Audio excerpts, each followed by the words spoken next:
Só da igreja com a paz do Senhor, amém? Gente, eu vou ter que confessar pra vocês que eu tô morrendo de vergonha, que tem muita gente e que meu coração tá assim, ó, morrendo, pulando pela boca, mas eu vou conseguir. Abram comigo em 1 Coríntios, capítulo 13, do versículo 4 ao 7, amém?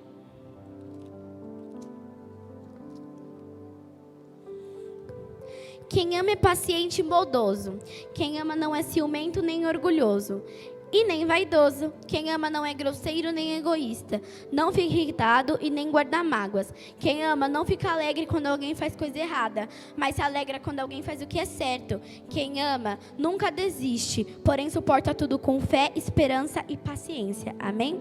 Eu gostaria de estar cantando um louvor aqui.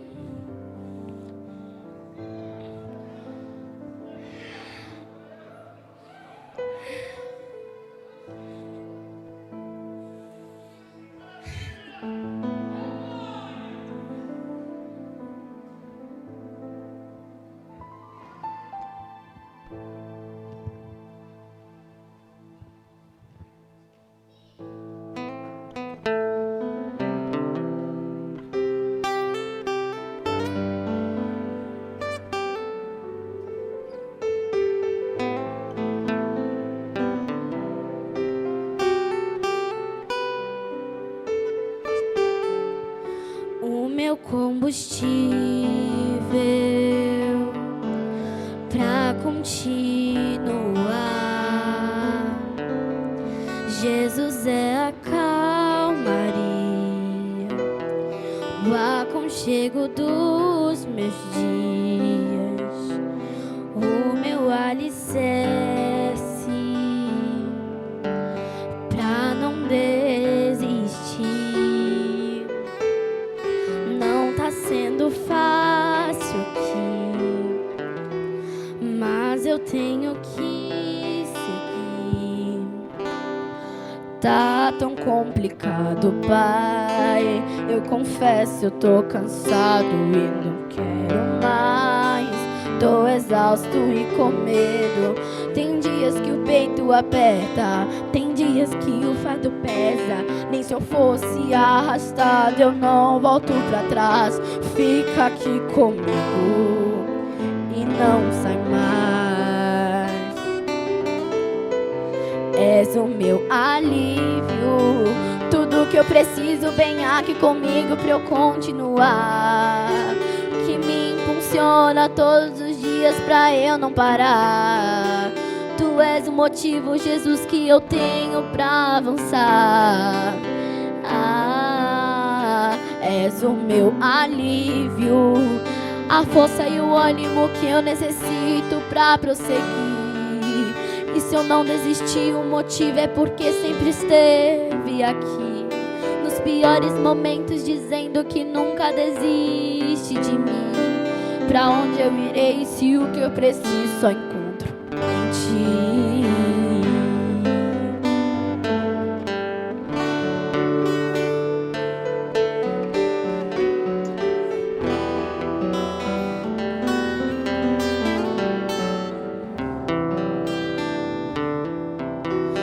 Tá tão complicado, Pai. Eu confesso, tô cansado e não quero mais. Tô exausto e com medo. Tem dias que o peito aperta, tem dias que o fardo pesa. Nem se eu fosse arrastado eu não volto pra trás. Fica aqui comigo e não sai mais. És o meu alívio, a força e o ânimo que eu necessito pra prosseguir. E se eu não desistir, o motivo é porque sempre esteve aqui. Nos piores momentos dizendo que nunca desiste de mim. És o meu alívio, tudo que eu preciso vem aqui comigo pra eu continuar. Que me impulsiona todos os dias pra eu não parar. Tu és o motivo, Jesus, que eu tenho pra avançar. meu alívio, a força e o ânimo que eu necessito pra prosseguir. E se eu não desistir, o motivo é porque sempre esteve aqui, nos piores momentos, dizendo que nunca desiste de mim. Pra onde eu irei se o que eu preciso só encontro em ti?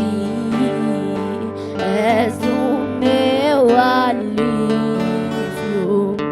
és o meu alívio, és o meu alívio, alívio.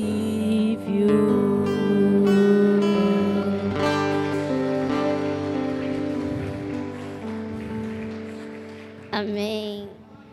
Gente, eu não sei nem como que eu tô aqui viva ainda, porque eu tô morrendo de vergonha. Eu não consigo. Eu tava falando, mãe, deixa eu desistir, mas eu não posso. Então, eu tava conversando com a minha mãe sobre o que eu iria pregar. Aí eu pensei muito em nada. Aí eu senti uma voz no meu coração dizendo assim, fale sobre amor. E eu tenho certeza absoluta que foi a voz de Deus. E que tipo de amor que eu vim falar sobre aqui hoje? Eu vim falar sobre o amor que não é ciumento e o amor que nunca desiste. Então eu vou falar sobre o amor que nunca desiste primeiro de tudo. Mas antes, eu estava lendo Coríntios, que eu falei aqui que o amor é isso, o amor é aquilo e tal. E eu achei uma coisa muito interessante, que é, Paulo ouviu conversas de que os cristãos da cidade de Corinto estavam tendo brigas que poderiam perturbar a igreja. Então Paulo foi lá e falou muito a respeito do amor com eles. Ele disse que o amor é regra e que o amor nunca falha. E essas foram as palavras que Paulo escreveu em sua carta aos Coríntios. Eu disse que eu ia falar sobre o amor que nunca desiste. E aí eu fiquei assim, onde na Bíblia que o amor nunca desiste? E aí eu achei um lugar que vai estar lá em Ruth. Ruth capítulo 1, versículo 16. Não me proíba de ir com a senhora, nem me peça para abandoná-la. Onde a senhora for, eu irei. Onde a senhora morar, eu também morarei. O seu povo será o meu Deus e o seu Deus será o meu Deus. Eu falei errado, mas tá. Então, vocês vão entender por que eu falei só o capítulo 16. Agora eu vou explicar um pouco da história de Ruth e Noemi, que eu não sei se vocês conhecem a história, mas eu vou estar explicando. Então, no tempo em que Israel ainda era governado por juízes, houve um problema de fome na cidade de Belém.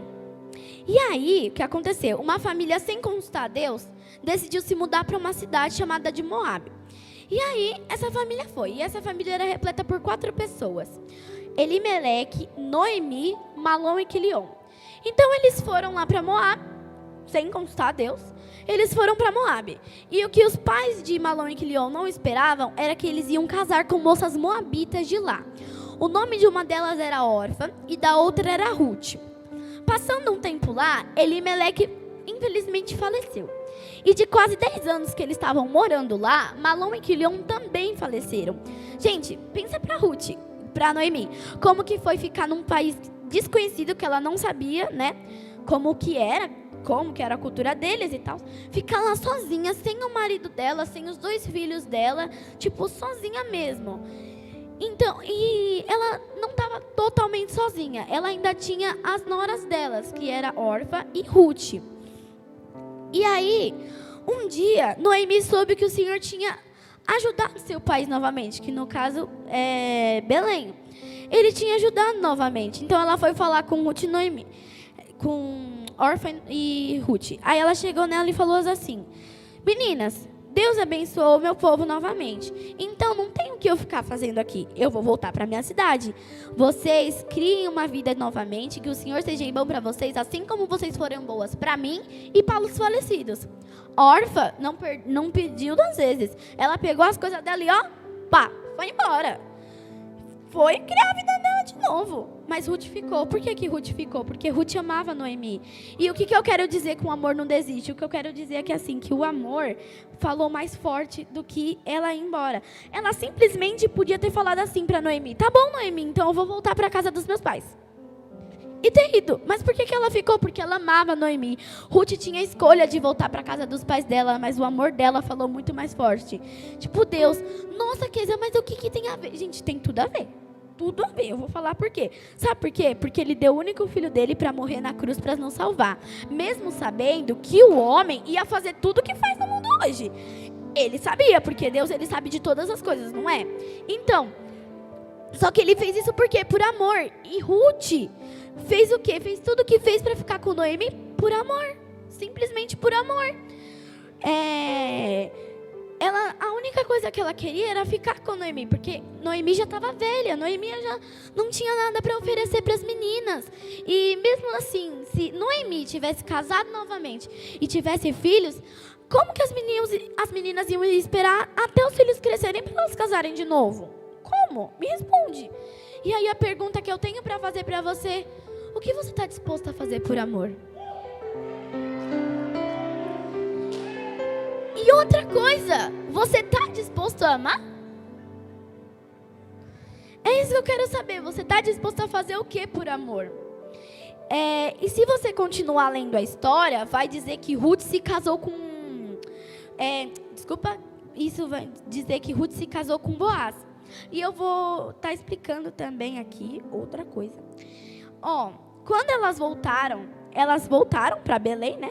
Claro, elas voltaram para a cidade. Quando elas voltaram para a cidade, Ruth percebeu que ela tinha de trabalhar. Ela tinha que fazer alguma coisa para sustentar a casa, né?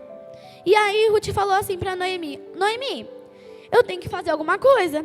Aí ela falou assim: tive uma ideia, eu vou catar as espigas dos trabalhadores que caíram no chão. E aí Noemi falou assim: então vai. Ela foi.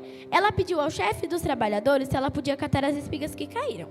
E aí o chefe dos trabalhadores olhou para ela e falou: pode. Então, ela foi atrás dos trabalhadores e foi catando as espigas, assim. Até que chegou um cara muito importante. Um cara que era muito rico, bonito e tal. Então, ele era da família de Elimeleque, do falecido. Ele era da família do falecido Elimeleque. E Ruth não sabia disso. Tá. Aí, ela estava catando as espigas e chegou Boaz. Boaz chegou e perguntou ao chefe dos trabalhadores: quem é essa moça? Ele respondeu: essa aí é uma moabita que voltou de Moabe com Noemi.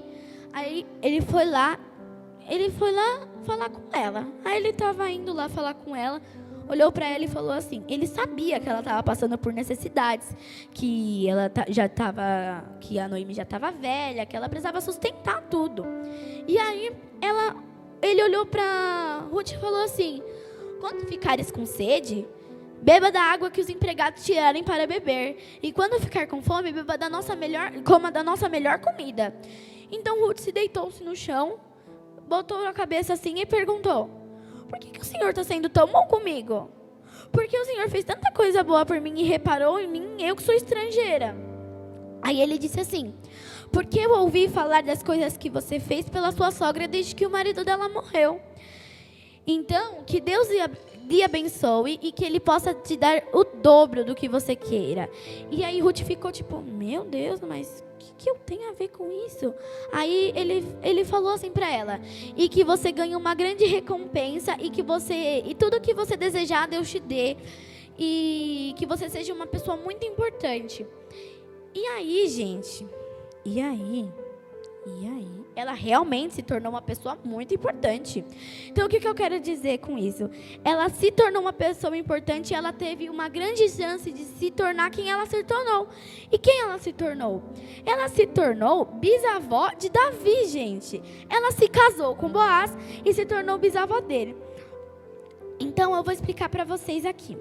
Ruth se casou com Boaz e virou bisavó de Davi. Davi cuidava das ovelhas do seu pai. Falando que ela se casou com Davi, era bisavó de... Não, o quê? Não. Que ela se casou com Boaz e virou bisavó de Davi. Tem também a história de Davi. A história de Davi, gente, a história de Davi. Eu falei que eu ia falar sobre o amor não é ciumento e o amor nunca desiste. E o amor que nunca desiste foi a história de Ruth e Noemi, né? Que eu falei. E o amor que não é ciumento é a história que eu vou contar agora. Ruth se casou com Boaz e virou bisavó de Davi. Davi cuidava das ovelhas de seu pai. Um dia, o povo estava com ciúmes, o povo de Israel, se eu não me engano, ele estava com ciúmes com os outros povos. Por que eles estavam com ciúmes? Porque todos os outros povos tinham rei, menos eles não tinham rei. E aí eles foram reclamar com o profeta Samuel. E aí eles falaram, todo povo tem um rei e a gente não tem. Então Deus falou assim com Samuel, Samuel, se é um rei que eles querem, é um rei que a gente vai dar, mas é um rei segundo ao coração deles. Então, o que aconteceu? Deus permitiu que Saul fosse rei, mas não eram os planos de Deus. Saul virou rei segundo a vontade deles e não a segundo a vontade de Deus. Quem disse que Deus tinha provavelmente falado, eu quero Saul? Não, foi segundo a vontade deles, não foi segundo a vontade de Deus. E aí, eles ganharam esse rei. Só que no mesmo tempo em que Saul virou rei, Deus falou assim para Samuel, Samuel, vai até a casa de Jessé. Aí Samuel ficou tipo, casa de Jessé. Aí tá, né? Aí ele foi até a casa de Jessé. E ele falou assim que ele tinha, um deles ia ser rei lá. E aí ele chegou lá na casa de Jessé, tinha um monte de homem assim, muito homem, assim, imagina, muito homem assim, muito mesmo. Tipo assim, muito homem.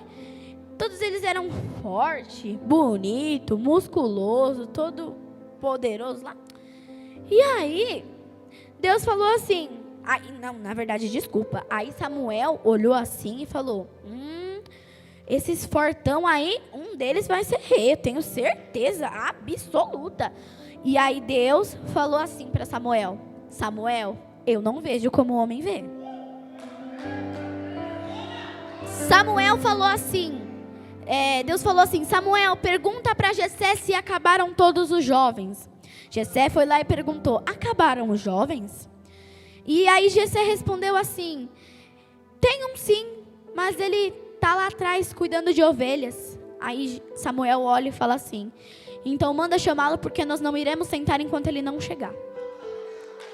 Beleza, né? Foram chamar Davi. E aí foram chamar. Davi chegou na casa de seu pai. E quando Davi chegou lá, Deus falou assim para Samuel, Samuel, unge ele a rei. Pode ungir ele. E aí Samuel provavelmente deve ter ficado muito murcho, porque ele estava vendo todos aqueles homens musculosos lá. E aí chega Davi, que era um tocutico de gente. E aí Deus fala para ungir Davi a rei. Mas Samuel era obediente, então ele não desobedeceu ao Senhor e ungiu ele a rei. Só que Davi foi ungido a rei, mas ele não sentou no trono. O tempo passou e os irmãos de Davi foram para a guerra. Eles foram para a guerra lá, que estava tendo uma guerra, e eles foram para a guerra. E Davi não foi para a guerra, mas Davi foi dar comida aos irmãos dele na guerra. Quando Davi chegou lá, tinha o Golias, um gigante, muito grande, tamanho do Juca, gigantesco, maior se duvidar, muito grande, muito grande. E aí, o gigante tinha se levantado há mais de 40 dias, e ele estava afrontando o povo de Israel, dizendo assim, quem vai me enfrentar? Hein? Quem vai vir me enfrentar? Quem vai ser o corajoso de me enfrentar? E o povo que estava lá, o povo de Israel, não tinha coragem de fazer nada. Então eles deixaram pro canto e não fizeram nada. E ele ficava gritando, quem vai me enfrentar? Quem vai me enfrentar? E quando Davi foi dar comida para os seus irmãos, os irmãos que estavam na guerra, ele viu que o gigante estava afrontando o povo. E aí, ele olhou para ele e falou assim, quem é esse filisteu afrontando o povo de Israel? E se gente, eu não sei falar isso não, mas é isso aí. Esse concursivo, sei lá como é que fala aí, mãe? Esse incircunciso filisteu afrontando o povo de Israel. Gente, eu não sei falar isso aí não. esse incircunciso afrontando o povo de Israel. Gente, incircunciso significa um homem que não tem aliança com Deus. Então, o que Davi estava querendo dizer? Golias nem tem aliança com Deus, o que ele está fazendo aqui? O que ele quer com o povo, sendo que ele nem tem aliança com Deus? Aí Davi olhou e falou assim: deixa ele comigo. E aí foram correndo falar para Saul: Saul tem um menino querendo enfrentar Golias. Quando Saul soube disso, mandaram levar Davi até lá. Levaram Davi. Aí ele olhou assim e falou: mas você não é pequeno demais para enfrentar Golias?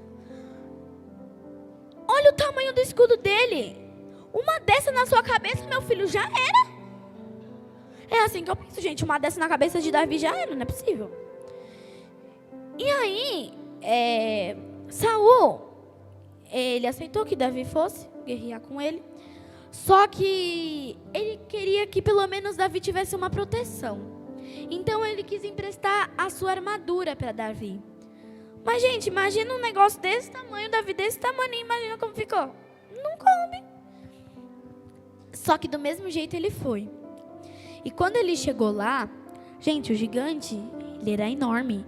Ele olhou assim pro gigante e ele ficou tipo: gente, pode desistir? Gente, porque o gigante, ele era enorme. Enorme. É tipo assim, a diferença do Juca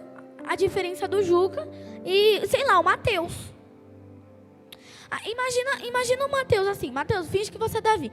Imagina o Mateus assim, olhando pro Juca. Assim, parado. Imagina o Mateus assim, olhando pro Juca. Juca assim, ó, pra ele, ó. Imagina. Tadinho do menino, gente. Vai morrer. Tadinho, gente. Gente, eu tô muito nervosa, não tô acreditando.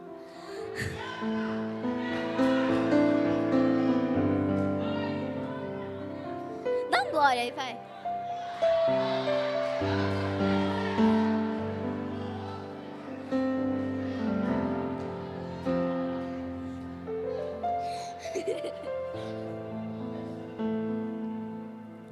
E aí Davi foi. Davi olhou assim para ele. Ele olhou assim para Golias e falou assim: você vem guerrear comigo com espada, e eu parto para cima de você com Deus de Israel.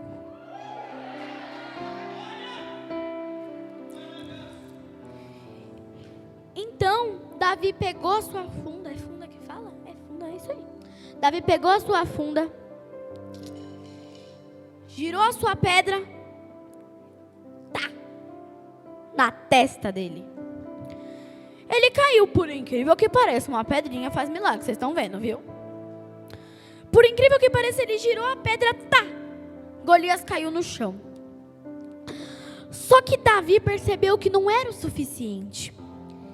Então imagina um Monte Everest no chão. Imagina o Davi, um toquinho de gente assim, escalando o gigante. E quando ele chegou, ele arrancou a cabeça do gigante.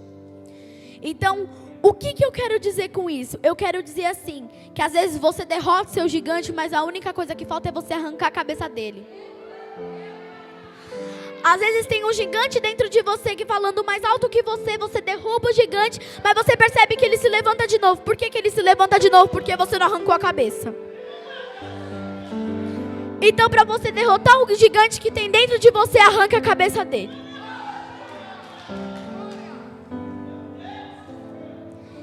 E aí, a notícia de que Davi matou o gigante chegou até o ouvido de Saul. Então, Saul ficou: gente, o toquinho de gente matou um gigante daquele tamanho. Então, mandaram Davi até Saul. E aí, os soldados pegaram Davi. Imagina assim, um menino voando assim, não é possível. Os soldados pegaram Davi e levaram até Saul. E aí eles estavam conversando. E quando Davi estava indo até Saul, todas as mulheres, imagina as mulheres de tudo aqui, todas as mulheres que estão aqui, todas todas as mulheres começaram a gritar assim: Saul matou 1000 e Davi matou 10.000. Gente, contaram isso para Saul. Pensa como esse cara ficou. Pensa aí. Como esse cara ficou. Porque, meu Deus do céu, não é possível. Ele ficou muito bravo. Ele ficou tão bravo, mas tão bravo, tão irritado, que ele teve inveja de Davi. Ele teve ciúmes de Davi. E aí ele começou a perseguir Davi. Davi foi lá. Gente. Ele começou a ter muito ciúme de Davi, gente. E era tanto ciúme, mas tanto ciúme, que não dava nem pra ver. E aí... Gente, eu esqueci de falar um detalhe. Vou falar agora. O detalhe é que Davi olhou para Saul e falou assim: é que o senhor não sabe. Eu estava cuidando das ovelhas do meu pai, veio um urso, eu rasguei ele no meio. Aí eu estava cuidando de novo das ovelhas do meu pai, veio um leão. O que eu fiz? Eu rasguei ele no meio. Gente, só que é esse detalhe que eu esqueci, me perdoe.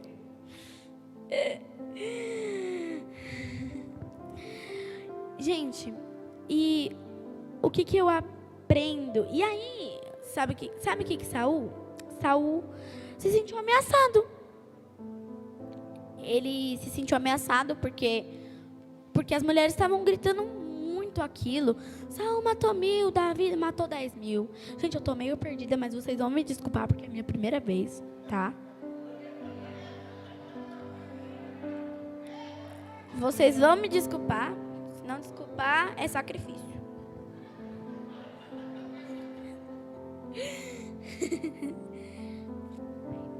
E, gente,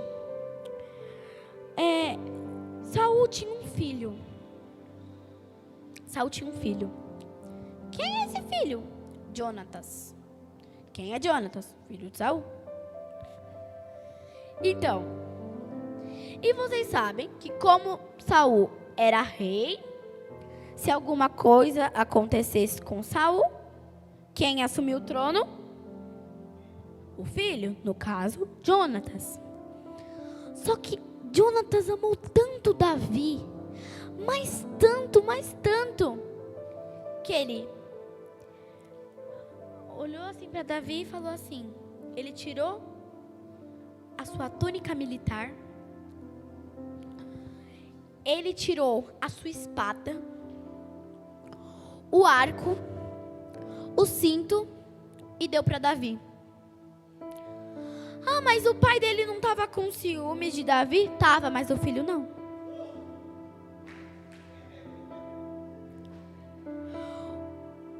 Não é porque o pai tem um coração ruim que o filho também tem. Então Saul continuava com raiva de Davi, mas Jonatas não. Jonatas tirou as melhores coisas que ele tinha e deu para Davi. Sabe por quê? Porque o amor não inveja. O amor não é ciumento. Então o que eu quero dizer com isso? Eu quero dizer assim, que mesmo Jonatas querendo tanto, mas tanto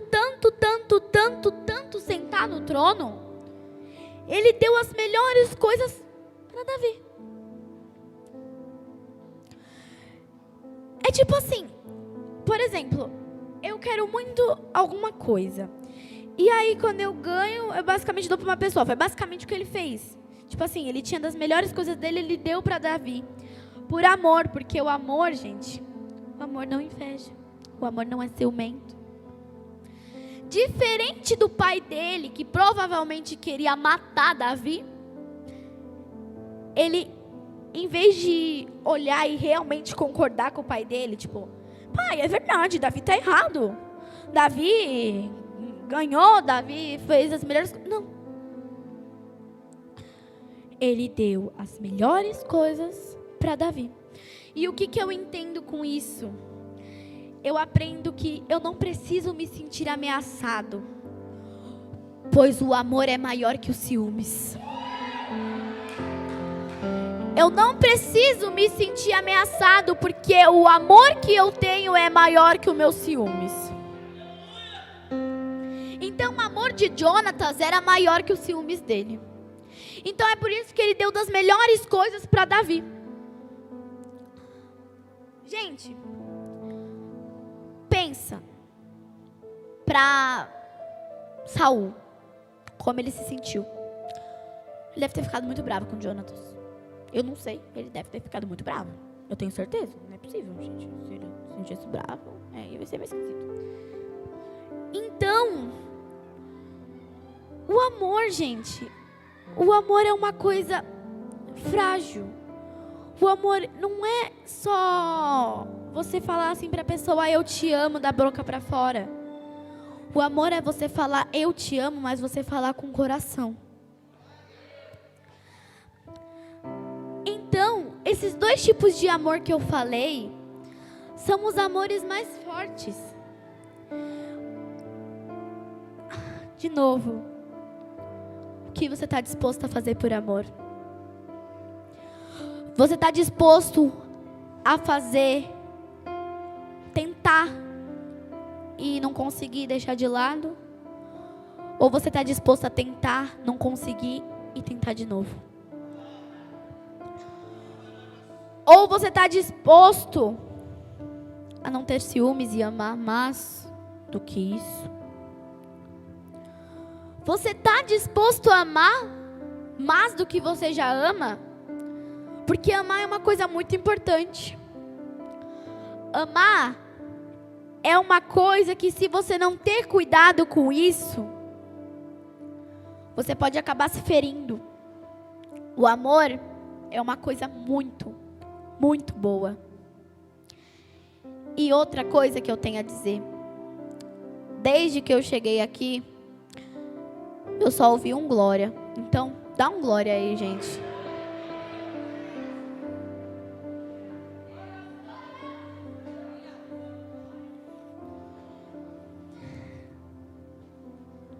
Gente, eu não sei mais o que falar. Eu não sei mais. Mas uma coisa que eu tenho a dizer é: nunca desista do amor. Porque o amor te recompensa muito. Gente, antes disso, Ruth plantou e Ruth colheu. Só que ela não plantou coisas ruins e colheu coisas ruins. Ela plantou coisas boas e colheu coisas boas. Então, outra pergunta: você está disposto a plantar coisas boas para você colher coisas boas? Eu estou disposta.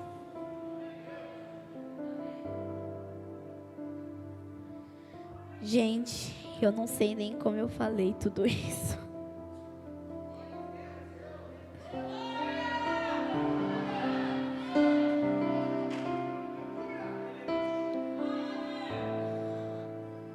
Até eu pensar, eu quero te dar 1 minuto para você glorificar Ele. Começando agora.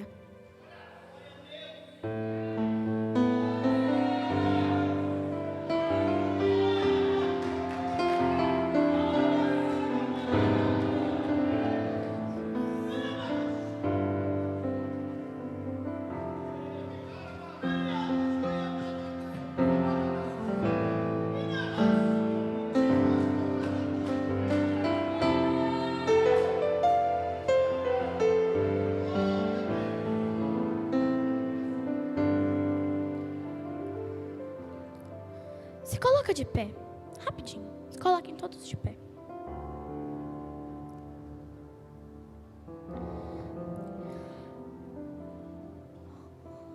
Não tem problema, não tenha vergonha. Não tenha vergonha. Se você acha que os ciúmes está maior que o amor em você,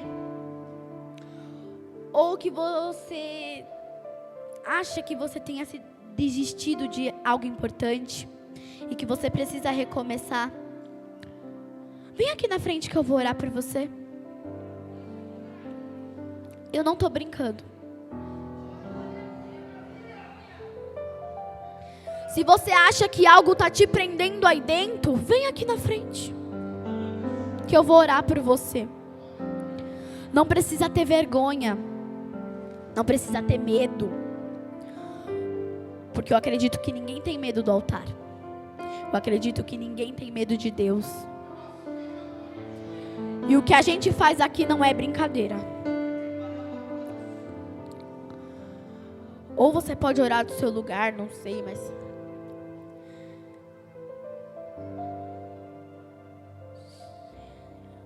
Amém. Graças a Deus. Não tem ninguém, tá todo mundo bem.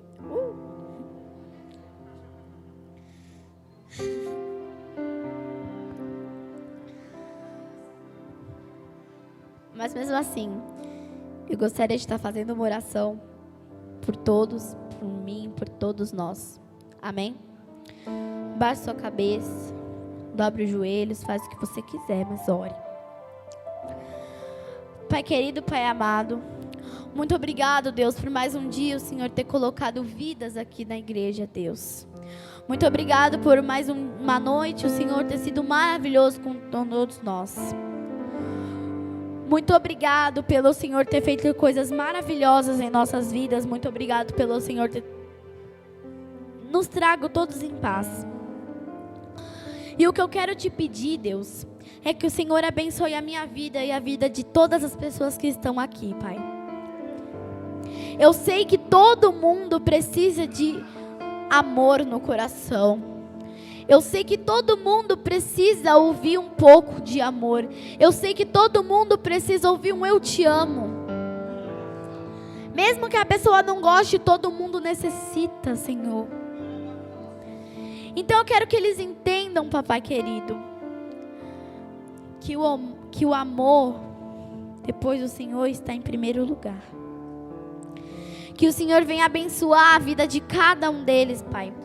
Que o Senhor cuida, que o Senhor seja maravilhoso e que possa continuar abençoando a vida de cada um em paz. Que eles tenham entendido o que eu queira falar. Que eles vão entender que foi foi bem curto o que eu disse. Mas eu espero que eles tenham entendido. Abençoa a vida da minha família. Abençoa a vida da família de cada um aqui. E que eles cada vez mais venham saber mais sobre o amor. Em nome de Jesus. Amém.